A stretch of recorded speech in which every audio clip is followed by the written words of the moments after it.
మంచిర్యాల జిల్లా మందమర్రి పట్టణ సింగరేణి పాఠశాల మైదానంలో తెలంగాణ రాష్ట్ర 11వ ఆవిర్భావ దినోత్సవ వేడుకలను ఘనంగా నిర్వహించుకున్నారు. ముఖ్య అతిథులుగా పాల్గొన్న ఏరియా జీఎం దేవేందర్ తెలంగాణ తల్లి చిత్ర పటానికి పూలమాల వేసి జెండా ఆవిష్కరించి స్టాల్స్ ను ప్రారంభించారు. అనంతరం ఆయన మాట్లాడుతూ తెలంగాణ ఆవిర్భవించి 10 సంవత్సరాలు గడిచిన సందర్భంగా తెలంగాణ రాష్ట్ర సింగరేణి సంస్థ ఎంతగానో అభివృద్ధి పథంలో నడుస్తుందని అన్నారు.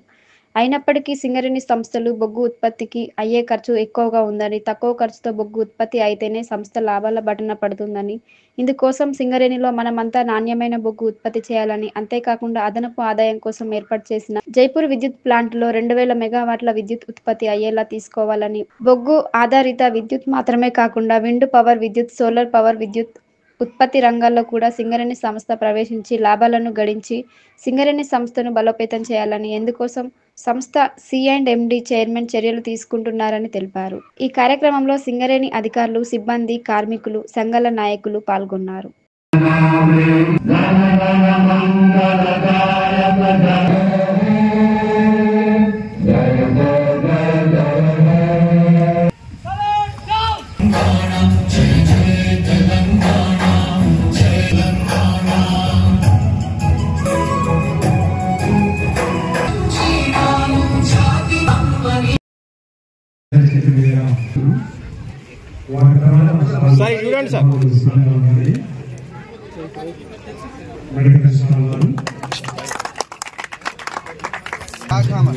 దీంతో కాంట్రాక్ట్ బిల్డింగ్స్ కొలాప్స్ అయినప్పుడు హోల్స్ చేసుకొని ఆ కాంక్రీట్ ఉంటుంది దాన్ని కటింగ్ చేసుకోవడానికి ఉపయోగపడుతుంది. దీనికి డ్రిల్ రాడ్ పెట్టినట్లయితే బిల్డింగ్ కూడా అవేమో పవర్ ఆపరేటెడ్, ఇది హ్యాండ్ ఆపరేటెడ్, ఏది కూడా అదే ఉంటుంది సార్. ఇదేమో జాక్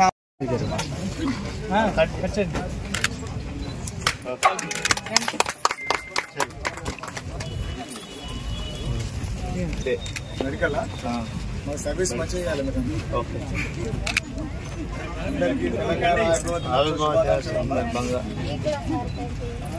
ఇప్పుడు కరోనా స్టేటస్ 1, 2, 3, 4 జ్వరము, పొడి దగ్గు, తలనొప్పి, శ్వాస ఇబ్బందులు. కొత్త variant JN1.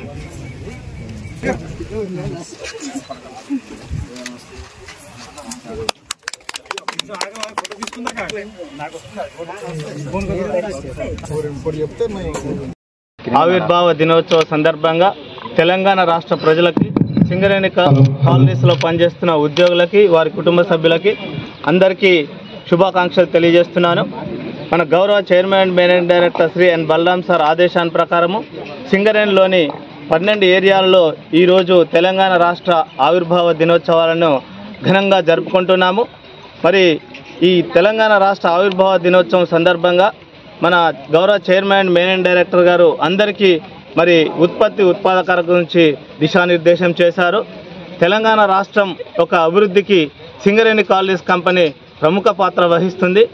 Singareni colonies company మరి ఎన్నో సంవత్సరాలుగా ఉత్పత్తిని తీస్తూ దాదాపు 22 పవర్ ప్లాంట్స్కి సుమారు 15,000 మెగావాట్ల కరెంటు ఉత్పత్తి పెంచడానికి నాణ్యమైన బొగ్గును ఎటువంటి ఇబ్బంది లేకుండా సప్లై చేస్తుంది.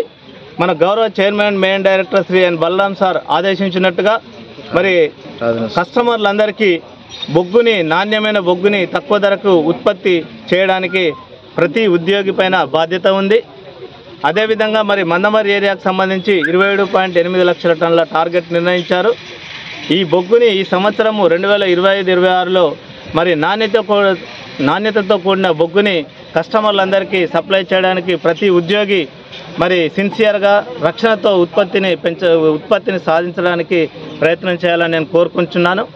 మరి ఒకసారి మరి సింగరేణి కంపెనీస్ 2025-26కు నిర్ణయించిన 72 మిలియన్ టన్నుల టార్గెట్ సాధించాలని, ఈ సందర్భంగా మందమర్రి ఏరియా కూడా నిర్ణయించిన టార్గెట్ సాధించడానికి ప్రయత్నం చేస్తుందని తెలియజేస్తున్నాను. రాబోయే కాలంలో మందమర్రి ఏరియాలో మరి ఆర్కేఓసి ఎక్స్పాన్షన్ ప్రాజెక్టు, అదేవిధంగా KK1, KK5 ఓసి ఒకవేళ అండర్ గ్రౌండ్ ఇంకొక 4 సంవత్సరాల జీవితకాలం ఉంది. ఇది ముగిసిన తర్వాత దాన్ని కూడా ఓసి కన్వర్ట్ చేయడానికి ప్రణాళికలు రూపొందించుకున్నాము. ఆర్కేఓసి కూడా ఒక 1 ఇయర్ కాలంలో రీఓపెన్ చేయడానికి అవసరమైన ఫారెస్ట్ ల్యాండ్ పర్మిషన్ తీసుకొని దాన్ని రీఓపెన్ చేయడానికి అవసరమైన ప్రణాళికలు కూడా చేస్తున్నాము. ఇంకా 2025-26లో మరి మందమరి ఏరియాలో 67.5 మెగావాట్ల సోలార్ థర్మల్ పవర్ ప్లాంట్ కూడా 2-3 నెలలలో మరి చాలా మట్టుకు 80% వర్క్ కంప్లీట్ అయింది. 3 నెలల కాలంలో దాన్ని కూడా స్టార్ట్ చేసుకొని మరి మందమరి ఏరియాకు ఇంకా ఆర్థికంగా మరి ముందుకెళ్ళడానికి అవకాశం ఉంది. ఈ సందర్భంగా మరి ఒక్కసారి రాబోయే కాలంలో సింగరేణి కాలనీస్ కంపెనీ మహారత్న కంపెనీగా ఎదగాలని మరి ఈ టార్గెట్ సాధించే క్రమంలో మనం అందరము కష్టపడి పనిచేయాలని కోరుకుంటూ ముగిస్తున్నాను. జై సింగరేణి. తెలంగాణ ప్రజలకు పత్రికా మిత్రులందరూ కూడా తెలంగాణ ఆవిర్భావ దినోత్సవ శుభాకాంక్షలు తెలియజేస్తూ 2014 ముందు మన తెలంగాణ మనకు కావాలి అనే మన నీళ్లు మన నిధులు మన ఉద్యోగాలు అని చెప్పేసి ఆకాంక్షతోని రాష్ట్రం సాధించుకొని 11 సంవత్సరాలు అవుతా ఉన్నది. కొంతవరకు మనం ఇలా పురోగతి సాధించుకున్నాం. పూర్తి స్థాయిలో పురోగతి సాధించుకోవాల్సిన ఇలా అవసరం ఎంతైనా ఉన్నది. అందులో తెలంగాణ రాష్ట్రంలోనే సింగరేణి ఒక బంగారు గని. ఇలా నల్ల బంగారం అంటేనే భూములకెళ్ళి వెలికి తీసి ఈరోజు దేశ రాష్ట్ర ప్రజల అవసరాల కోసం ఉత్పత్తి చేస్తున్నటువంటి సింగరేణి సంస్థ. మరి ఈ సంస్థ 10 కాలాల పాటు ఉండాలంటే మరి ఆనాడు ఏదైతే పర్మిషన్లు తీసుకొని ఈ నల్ల బంగారం ఉత్పత్తి తీయడంలో ఇవాళ గత సంవత్సరం 70 మిలియన్లు, ఈ సంవత్సరం 72 మిలియన్ల టార్గెట్ పెట్టుకుని ఉత్పత్తి తీస్తూ ఉన్నాం. భూగర్భ నిక్షేపాలు అయిపోతూ ఉన్నాయి. ఇలా కొత్త గనులు రావాలి. ఇలా సింగరేణి సంస్థ ఇతర రాష్ట్రాల్లో ఒరిస్సాలోని 9 బ్లాక్ను ప్రారంభించుకున్నాం. అదేవిధంగా అలాంటి మైన్స్ కూడా మన రాష్ట్రంలో కూడా కోయగూడ 2 బ్లాక్ ఉన్నది. అది కూడా సింగరేణి సంస్థను తీయాలి. అదేవిధంగా అనేక ప్రాజెక్టు ఇలా పెండింగ్లో ఉన్నాయి. కేంద్ర ప్రభుత్వం అనుమతి ఇయ్యక ఈరోజు చాలా తెలంగాణ రాష్ట్రంలో అనుమతి రాని పరిస్థితి ఉన్నది. మరి బొగ్గు నిక్షేపాలు అయిపోతూ ఉన్నాయి. కొత్త గనులు తెచ్చుకొని మనం ప్రారంభించుకోవాల్సిన భవిష్యత్తు ఉన్నది. ఇలా రాష్ట్రానికి వెన్నుముకంటి సంస్థను ఇలా రాష్ట్ర గవర్నమెంట్ కూడా చేయూతనిచ్చి మరి ముందుకు తీసుకుపోవాలి. బడ్జెట్ కేటాయించాల్సిన అవసరం ఉన్నది కాబట్టి భవిష్యత్తులో చేయాలి.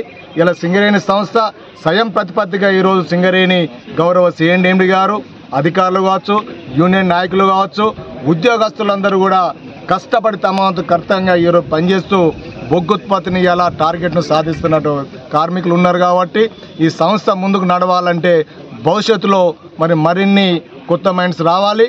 ఆర్థికంగా కూడా రాష్ట్ర ప్రభుత్వం ఆదుకోవాలని చెప్పేసి తెలియజేస్తూ మా వంతు సహకారంగా సింగరేణిని బతికించుకోవడానికి మేము AITUSలో కూడా మా వంతు కృషి చేస్తాం. రేపు రానున్న కాలంలో కార్మికులందరూ కూడా బాధ్యతాయుతంగా పనిచేస్తూ ఉన్నారు. భవిష్యత్తులో కూడా పనిచేయాలి.